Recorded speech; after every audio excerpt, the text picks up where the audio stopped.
90일 성경 통독 66일차 전도서 1장에서 12장 말씀입니다. 전도서 개관입니다. 전도서의 저자는 다윗의 아들 예루살렘의 왕 전도자라고 기록하고 있는데 전도서 전체 내용으로 보아서 솔로몬을 저자로 볼 수 있습니다. 솔로몬은 세상의 그 어느 누구보다 더 많은 물질을 가져보았고 온갖 쾌락과 향락도 즐겨보았습니다. 많은 지식도 가져보았습니다. 그러나 인생의 노년에 이른 그는 그 모든 것들을 헛되다고 기록하고 있습니다. 그의 이런 고백은 세상에 대한 냉소주의나 절망을 말하는 것이 아닙니다. 그는 후대의 사람들과 젊은이들에게 인생의 모든 행복과 생명이 하나님께 달려 있음을 기억하고 하나님 없는 삶의 무익함을 보여주며 하나님을 경외하는 삶을 살도록 권고하고 있습니다. 그러니까 이제 냉소주의라는 것은 세상에 대해서 굉장히 비관적으로 생각하는 것이죠. 그러나 전도서에서 헛되다라고 하는 헛되다라고 하는 것은 하나님 없는 삶의 무익함을 보여주고 있는 것입니다. 그래서 우리가 하나님을 경외하며 살도록 권고하고 있는 것입니다. 전도서는 에클레시아스테스라고 스승, 설교자, 강연자 또는 철학자를 뜻하는 헬라어 코헬렛을 번역한 말인 것입니다. 전도서 1장 해설입니다. 모든 것이 헛되다. 전도자는 삶의 모든 것이 헛되다고 고백합니다. 삶의 공허함과 무익함을 말합니다. 사람들은 이 세상에서 왔다가 갑니다. 자연과 역사의 순환은 지속적으로 반복되고 사람의 보고 듣는 것도 만족함이 없습니다. 심지어 우리가 가장 가지기를 소원하는 지혜를 추구하는 일마저 헛되다고 말합니다. 지혜가 많으면 번뇌도 많기 때문이다. 해 아래 새로운 것이 없다라고 고백하고 있습니다. 전도서 2장에서 3장 해설입니다. 하나님 없는 삶의 무의미함. 인간은 어떻게 살아야 하는가? 만일 우리가 쾌락을 위해 살면 인생은 공허할 수밖에 없다라고 고백하고 있습니다.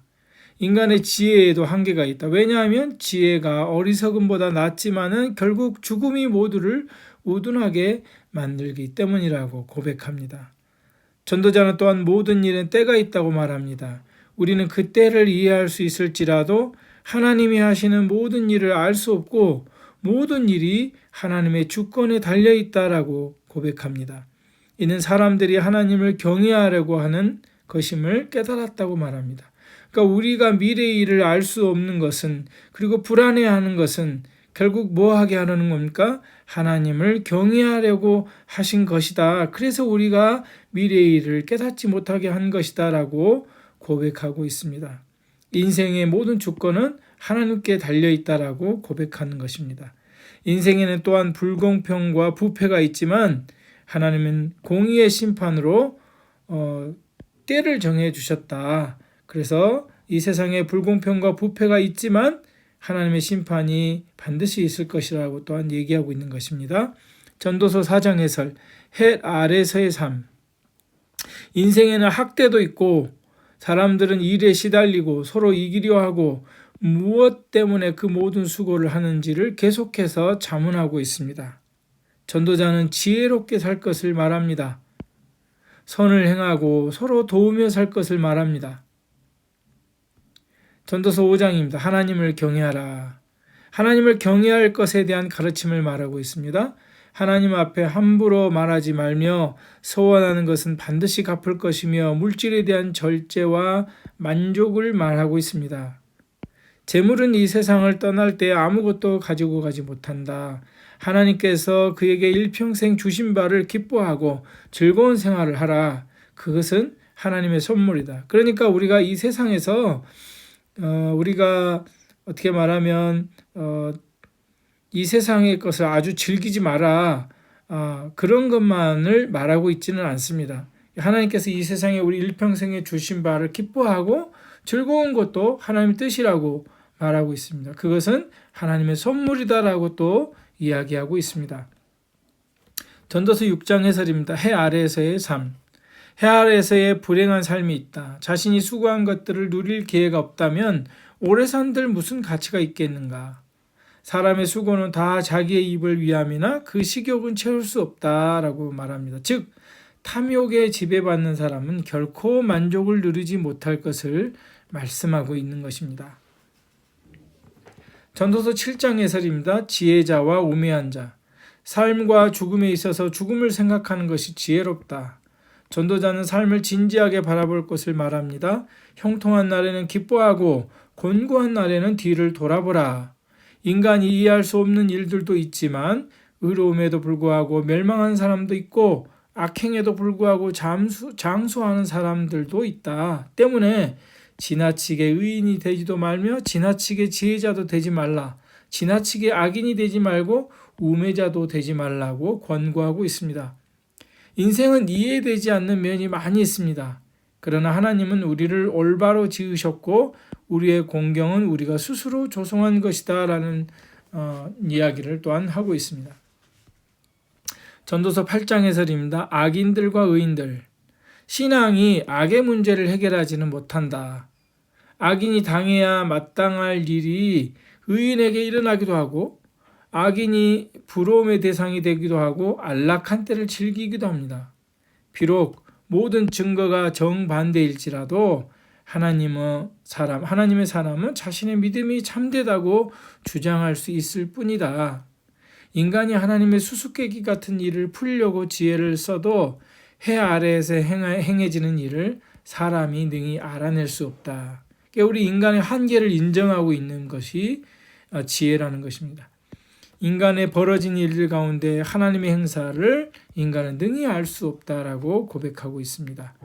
전도서 9장 해설입니다. 모든 것이 다 하나님의 손안에 있다. 의인들이나 지혜자들이나 그들의 행위나 모두 다 하나님의 손안에 있다. 모든 사람은 다 죽는다. 그리고 자신의 수명을 아는 사람은 아무도 없다. 따라서 열심히 일하며 살아있는 동안 인생을 행복하게 살라. 죽음이 다가오면 인생의 수고가 아무 의미가 없어지기 때문이다. 해 아래 살면서 지혜를 크게 여겨야 할 것을 말씀하고 있습니다. 10장과 11장 해설입니다. 지혜와 어리석음. 지혜와 어리석음에 대한 여러 가지 교훈을 말하고 있습니다. 가장 지혜로운 것이 무엇인가? 그것은 하나님의 심판의 때가 있다는 사실을 기억한 것이다. 11장 9절을 제가 읽겠습니다. 청년이여 내 어린 때를 즐거워하며 내 청년의 날들을 마음에 기뻐하여 마음에 원하는 길들과 내 눈이 보는 대로 행하라. 그러나 하나님이 이 모든 일로 말미암아 너를 심판하실 줄 알라. 하나님의 심판하시는 때가 있다는 것을 알고 이 세상에서의 삶을 지혜롭게 살아가는 것이 중요하다는 것입니다. 청년의 때에 마음에 기뻐하는 것을 즐기되 하나님이 이 모든 일로 말미암아 너를 심판하실 줄 알라라고 경고하고 있습니다. 마지막 12장 해설입니다. 일의 결국이 무엇입니까? 일의 결국에 대한 주제입니다. 청년의 때 창조주를 기억하라. 늙어서 곤고한 날이 이르기 전에 아무 낙이 없다고 할 날이 오기 전에 하나님을 두려워하는 마음으로 그분을 붙들며 그분께 순종하라. 전도자는 하나님 없이 살아가는 인생이 얼마나 허무함을 보여주고 있습니다. 이제 그는 인간의 삶의 목표가 하나님을 경외하고 그의 명령을 지키며 살아야 함을 권고하고 있습니다. 그리고 그것이 지혜라는 결론을 내리고 있습니다. 무엇보다 하나님은 모든 행위와 모든 은밀한 일을 선악간에 심판하시는 이라고 선포하고 있습니다. 전도서 12장 11절로 14절까지 읽고 마치겠습니다. 지혜자들의 말씀들은 찌르는 채찍들 같고 회중의 스승들의 말씀들은 잘 박힌 못 같으니 다 한 목자가 주신 바이니라. 내 아들아 또 이것들로부터 경계를 받으라. 많은 책들을 짓는 것은 끝이 없고 많이 공부하는 것은 몸을 피곤하게 하느니라. 일의 결국을 다 들었으니 하나님을 경외하고 그의 명령들을 지킬지어다. 이것이 모든 사람의 본분이니라. 하나님은 모든 행위와 모든 은밀한 일을 선악간에 심판하시리라. 아멘.